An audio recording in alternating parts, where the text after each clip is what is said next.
Okay, so this is my first time I'm setting up the cellular Cuddelinks system, so I'm just getting the cell home camera done, and now we'll start linking to the next ones. But cell service here is kind of iffy, so we're hoping this is going to work. So I guess I'll find out sooner than later, but looks like we're set. I got a little travel corridor, deer popping out of here. Obviously I just wanted to get the cell camera back in here to take some pictures, as well as getting the rest of my Cuddelinks system kind of going from here. So looks like we're up and running, and we'll move on to the next one.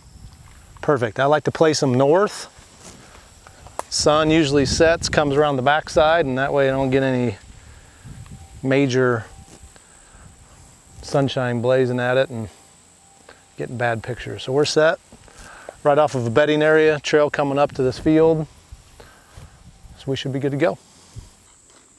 All right, we're about halfway through the links in here, and I just wanted to kind of talk about this specific spot. This was a spot where I ended up killing a mature 8 out of last year, just called the Big 8. Just kind of right behind the camera here on a snowy morning. It was really cool. And then that same day, that was actually, we sat that stand all day. Shot him early, about 8:30.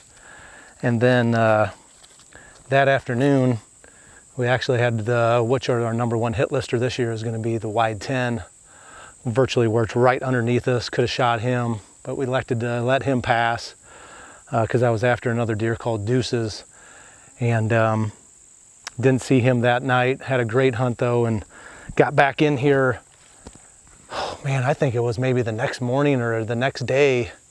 Got set up here in the morning, and Deuces ended up coming down the ditch at us, and he must have noticed something, or something spooked him, or whatever it was, but it got him about 60 yards, turned around and left. And Justin and I came back in here and set another setup called Stitches.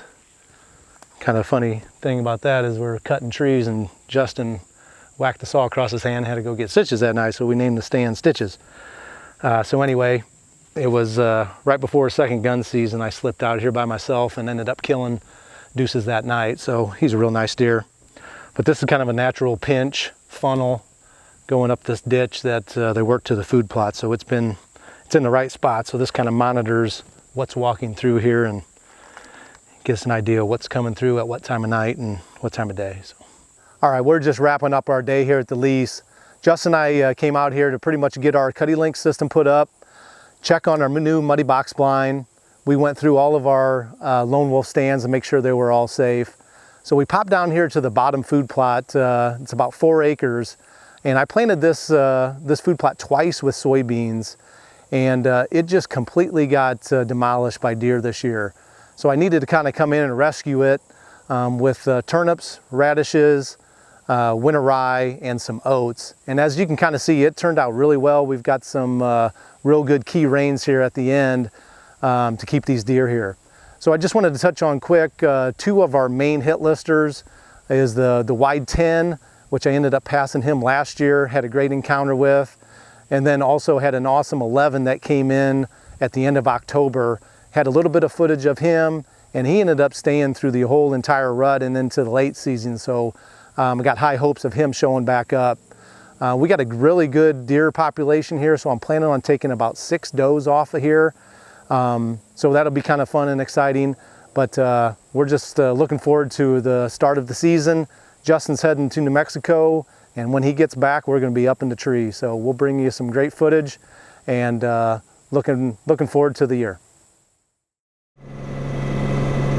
Well, just going to try to get some clover mowed up this evening. One of the last things I wanted to get done this weekend was go through and just make sure all my clovers are cleaned up one more time for the year. I noticed a little bit of that smartweed, that purple flower, starting to kind of bloom a little bit in there. So just want to make sure that those clovers are as clean as possible. So we're going to get these mowed up. Otherwise, it's been a good weekend. We've had a lot of stuff to do, and we got most of it done. Got all our stands checked. I think every stand is ready to go. The lone wolves are good to go. We got all the Cuddelinks out. We got all the Cuddelinks checked. Everything's working well, so we'll be able to start monitoring and seeing what's going on. We got our electric fence down, getting the clovers cleaned up, so it's been a good weekend. It's funny, people always ask me, what did you do for your weekend? And it's been nonstop. I don't think people realize when you do this kind of deer management and these type of farms just how much time it takes. But I've had Friday off, Sunday evening, and I've worked from sunrise to sunset every day this weekend. So there's a lot we put into this stuff, but I think that's what makes it so rewarding. It's just, you know how much time you've got into it. So hopefully all this work pays off and we can have a good season.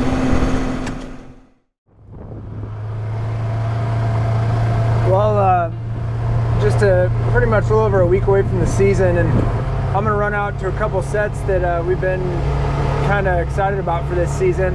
Just put a bow rope in and gonna go over a few things and kind of access to a set, and then kind of how we put our stands up in here to get filming and everything, and a little bit about shooting lanes. So I'm excited about this set. It's a new one for Matt and I. We put the clover in last year. We never hunted this spot last year. And this year we came in, put a couple lone wolves in, cleared our access through the creek to the east of the set, and it should be a really easy set to kind of slip in and out of, and wait for those deer to come down and hit on that clover.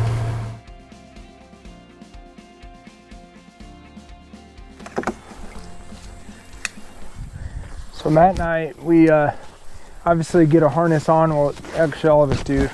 Justin and Zobes, we all get a harness on anytime we're getting in a tree.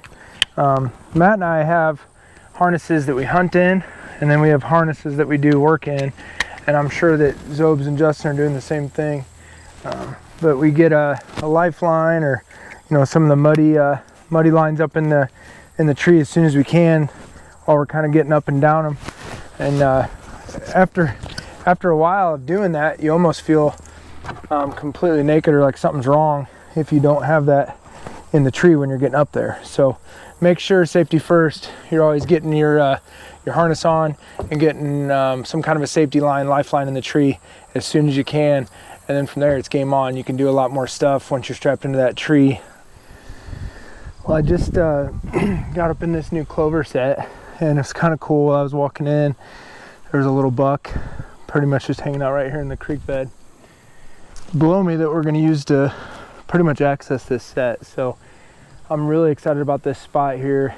We got this set up pretty much straight to our west is a ridge, and the deer get up in there in bed. So in the mornings we'll get them coming off the big ag. They'll cross right through this plot, they'll go over to the west, bed up on that ridge up in the timber, and then kind of come down here and take bites to eat from time to time. So this would be a good little ambush spot here in the morning. We'll be able to slip right in through this creek bed behind us and get right up in this set. And just kind of talk about, we've got our hunter set, which obviously I'm in, and then our film set right here. We normally try to put the film set a couple feet above the hunter and kind of cant it off to the back, so that way the hunter and film guy, Matt and I, can still talk quite a bit and get each other's attention, because Matt will cover this whole back end of the timber here and tap me if I'm not knowing something's coming back from the east here on me. So kind of closing out this clover spot, like I said, we got this clover mode here. My main target buck here I'm going to really bank on here is Hugh. Right on the other side of these trees, a little ways, the creek splits again, and that's where it opens up to our big bean field with our brassicas and turnips and stuff like that back in there, and we got our redneck pushed back in there and a couple other sets. But this will be for northwest wind. I'm super excited about this clover plot. One thing I'm gonna do here yet is I came in here with the tractor and just kind of dropped my 3-point mower down in there, mowed a space all the way down to the dirt underneath this branch hanging over. And I'm gonna end up putting a ground blind right there, because this is just too good of a spot here for me to be able to, like I said, to access through the creek, to bring the kids up in here, get in a blind and enjoy a little time. It's close to our house, so it's just a perfect spot where they should see a lot of activity on this clover, especially earlier in the year here with all this good green food in here. They're gonna come off that ridge, and hopefully the kids will have some fun watching that as well. So That's kind of a cover of this spot that Matt and I are super excited about, and hopefully we can bring some really cool encounter and memories and get a Hugh down out of this plot this year.